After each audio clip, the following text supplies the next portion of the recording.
everybody. So I'm live with the Logan Powell Show, and the reason why you should tune in for my episode is because it's informative.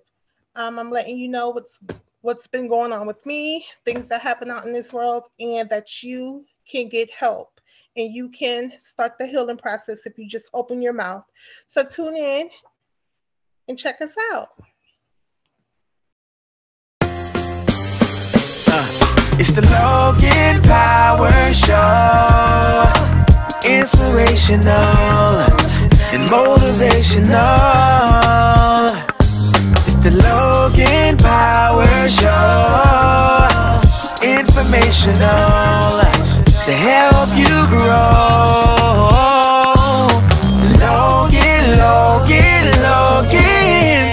Logan Power Show. And now the host, Calvin Logan. Hey everybody, welcome to the Logan Power Show. It's me, your host, Calvin Logan. I thank you for watching another live broadcast here at the Logan Power Show. Make sure that you follow us, the Logan Power Show, on YouTube, Facebook, Instagram, TikTok, Twitter. When you look at the Logan Power Show, or go to our website today, www.theloganpowershow.us.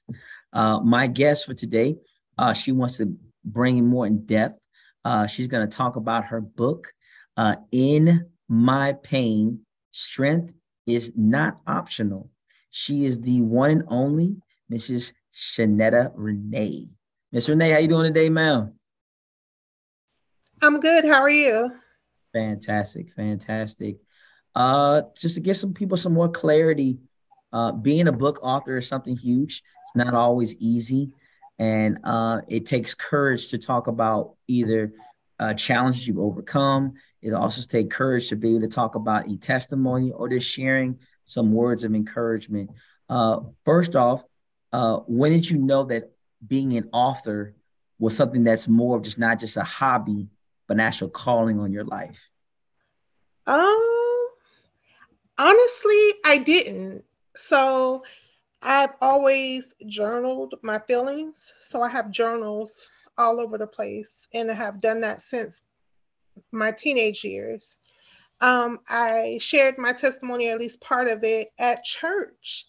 And it was by some other authors in my church, and who encouraged me to write a book.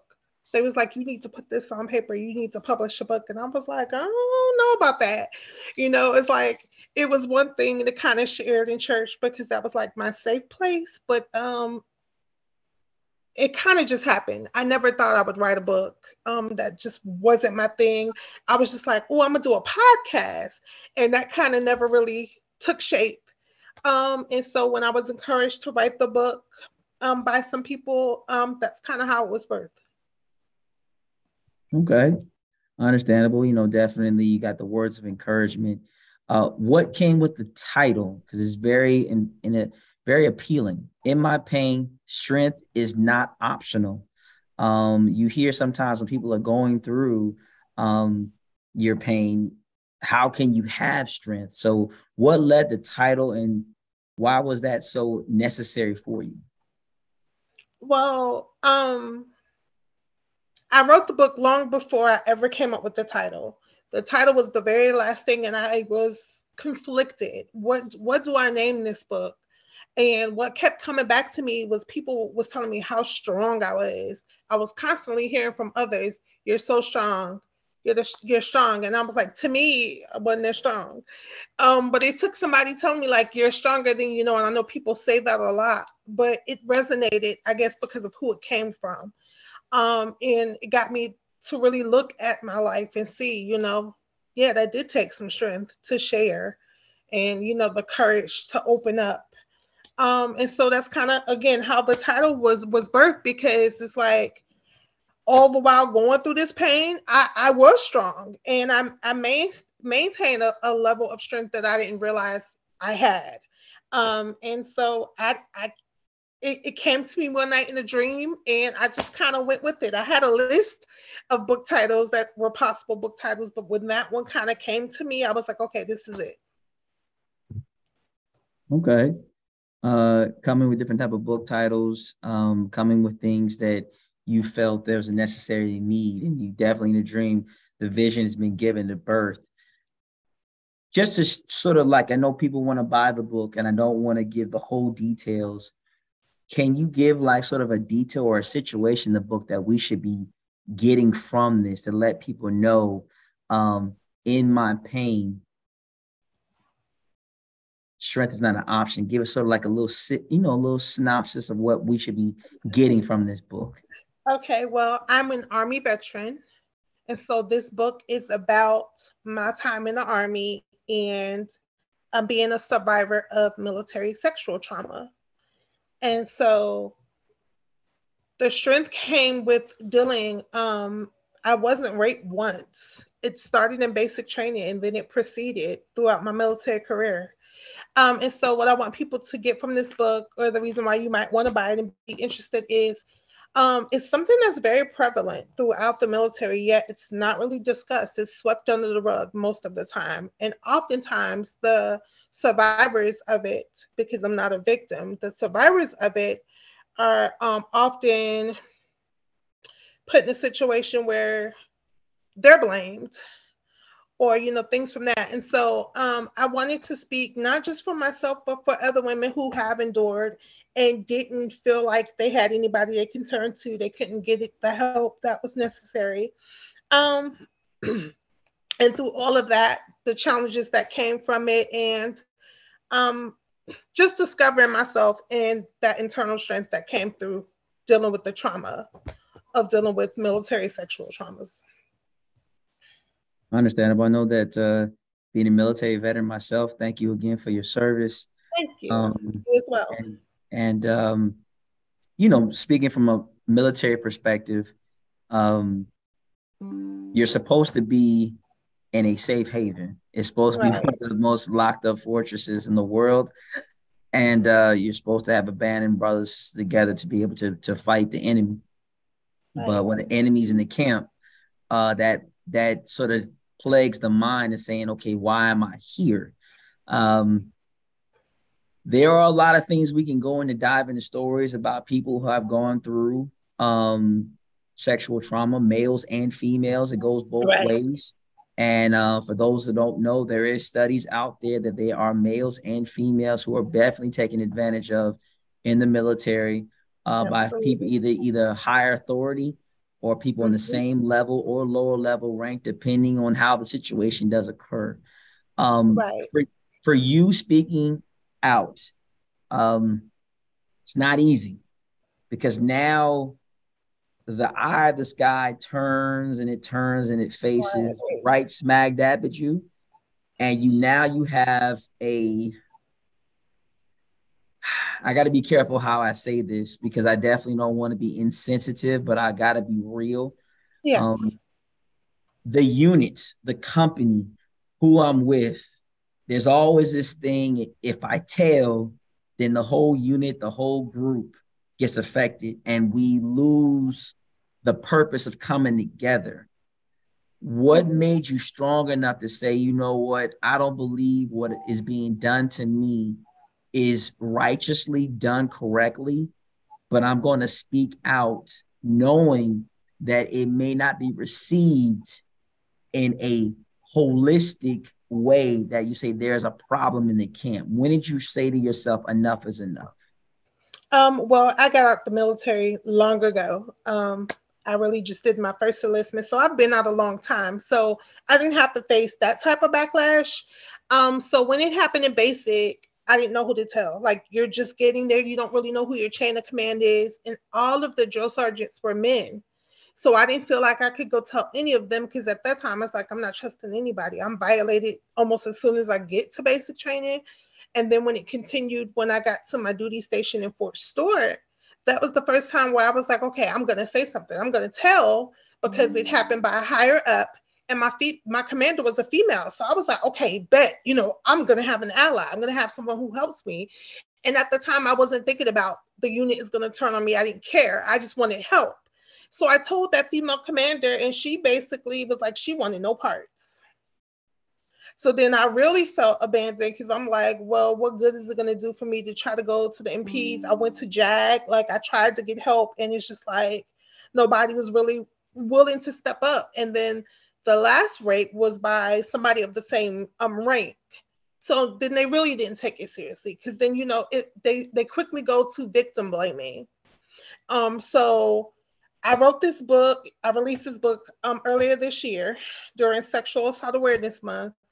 But again, what came about me having the strength now to tell is that I've been in therapy. I've been getting help to deal with the issues that have stemmed from this trauma. I had lots of anger issues, trust issues, things of that sort.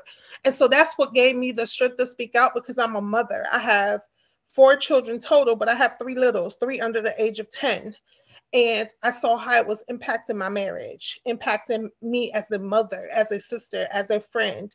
And so those were the reasons why I was like, you know, enough is enough. Yes, it happened to me over 20 years ago, but it's still impacting my life now. So I need to speak up and say something because there's other females that this is happening to. And although I was only beat up, there's women who won't live to tell their story because they're being killed.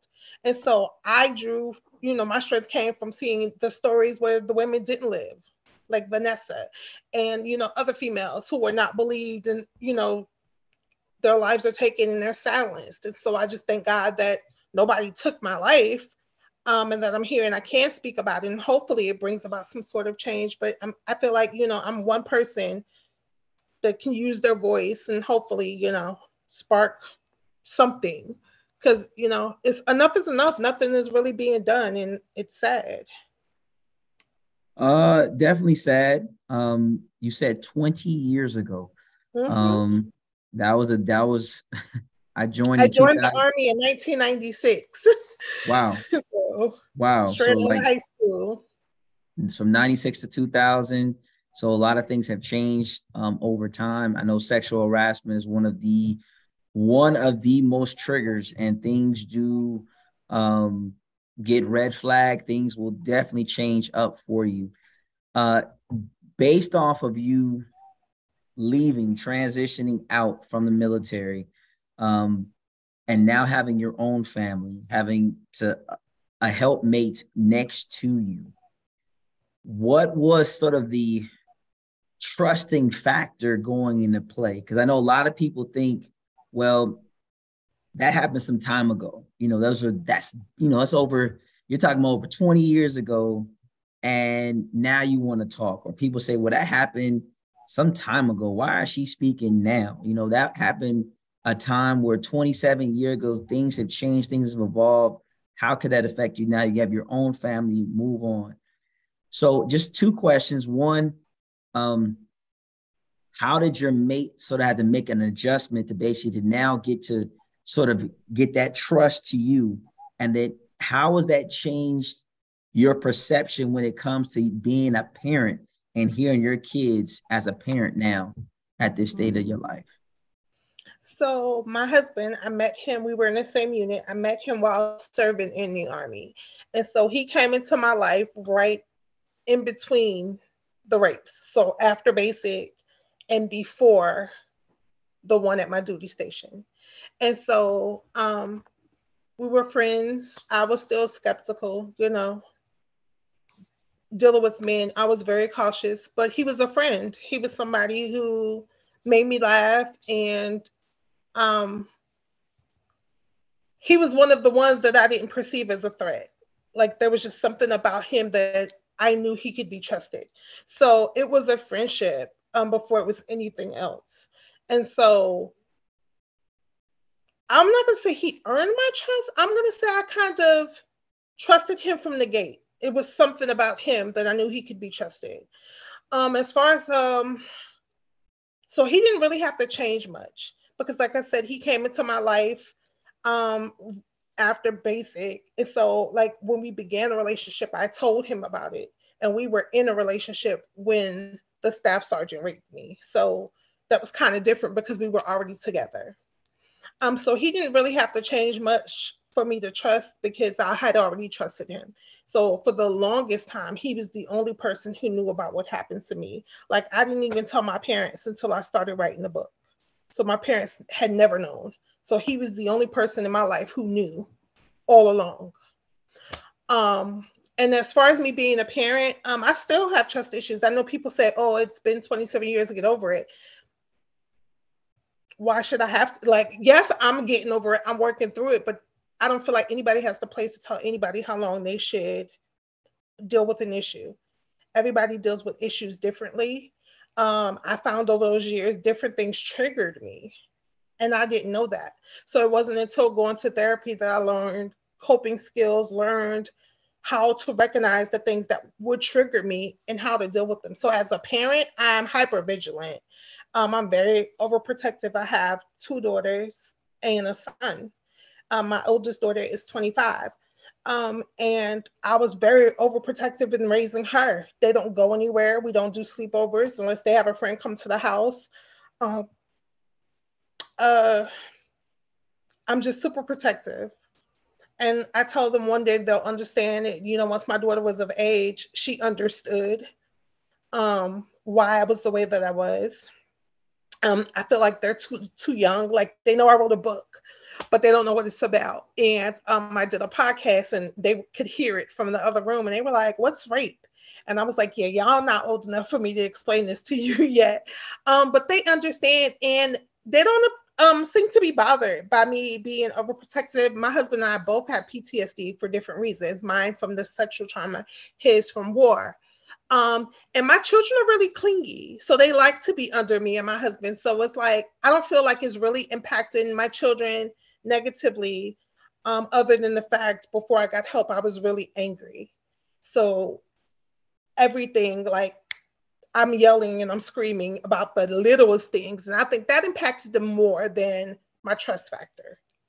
So those were the things I wanted to work on in therapy, letting go of the anger, forgiving those men, because it wasn't for them, it was for me. And once I was able to forgive them for what they did to me, it helped me to be better. Well, I just want to give you a kudos. I want to give you a salute for your heroism in regards to first writing the book. Because I know a lot of times when people have gone through something, they're not really comfortable because a book is permanent. It's not like I can sit there and say like, oh yeah, let me just pull that back off the shelf. No, that's permanent. That's something that I've literally put in black and white. That's 100 years from now, that same book is still in circulation. Doing like, a podcast, interviews, things are still can be digitally recorded. But I know when you read something, that's something I can't just go back and say, oh, let me find that video. No, the book is right there on the shelf. I can really pull it. And for those listening to us right now, I want you to understand this. Trauma is trauma. And it's not like, for instance, PTSD. I'm going to tell you right now, I've seen it. I can testify to it. It's nothing to play with. People have PTSD. You got to watch your hands. You got to watch your voice. You got to watch a lot of different things, because a lot of things can put someone in a way that it's not a physical battle. It's spiritual. And it's a mindset. It's nothing. I want nobody who's watching right now to think like, oh, how can she have PTSD from it? You literally took a post-traumatic stress situation and it's put her in certain phases where it takes a while to get out. And one of the biggest things that I can say from research and what I've seen, her testimonies for, I'm not the expert, I'm just saying, forgiveness is one of the number one things that people tell you about. You got to forgive that person so that you can heal, not so they can heal, so you can heal. And I believe that whoever done you wrong, I pray that they have asked for forgiveness, because I don't know about anybody else, but to any male or female who's been taken advantage of, my heart is to you, due to the fact, number one, it's hard to even talk about certain things because violation is huge. And there's a small thin line between being violated. It just depends. When a person says no, it means no. When a person says, I had enough, you can't force yourself onto that person. Otherwise, you are stepping out of bounds. And I want all people who are realizing that please understand this, that even if that's your woman, or ladies, that's your man, when a person says no, just say no is no. It's not a movie. It's not a video game. This is real people's lives. People do lose their lives off of situations where it goes left. People say, well, that happened. It's just the small triggers. Final thought for yourself. There's a person watching, and a lot of people do not want to talk about come out, because they say, well, that happened 10 years ago, 5 years ago. It could happen last week, last month. What can you say to a person right now who has been through the trauma, sort of afraid to speak out, why they should, so that they can get their victory? The floor is yours. I would say, don't be afraid. Don't let that fear encapsulate you. Find you a person that you trust, that you could share with. If not, maybe go to therapy, talk to that person. For me, like I said, I had my husband, and so he was my person for the longest time. And then when I finally shared with therapy, I was then able to share with my best friend. And still, like, until I wrote the book, a lot of people didn't know. But just having one person that you can talk to kind of open the door to start your healing process, do it. Don't be afraid. Don't be afraid, because I think that's what they banked on, me being afraid and keeping my mouth shut. Well, I'm not afraid anymore. And it's 27 years, but I'm not afraid anymore, and I'm speaking, and don't care about what other people have to say, because they're not walking in your shoes. Do what you have to do for you so you can be well. Amen. And for those that are listening to us right now, we pray heaven's best to those that have gone through. I pray the Lord covers you. It's not easy. I want to tell you right now, there are people out there who's here to help you. Don't let this particular broadcast interview take it for granted. There are people out there who are suffering. Every day someone is dying. Every day someone is living, being born into the world. Every day someone is being violated. It's a reoccurrence. It's not like every month. Somebody in this world is being violated. Someone in this world is being born. Someone in this world has died. So we got to fix some things. The violation part can be fixed when you speak up. The premature death can stop when we say, hey, how can I help you? Right. Being born in this world, that's what we want. We want people coming to this world healthy, alive, and well. So I tell you right now, keep the faith, keep the courage. That's all the time I got. My name is Calvin, the Logan Power Show, nationwide, worldwide. We love you. See you soon. It's the Logan Power Show. Inspirational and motivational. It's the Logan Power Show. Informational to help you grow.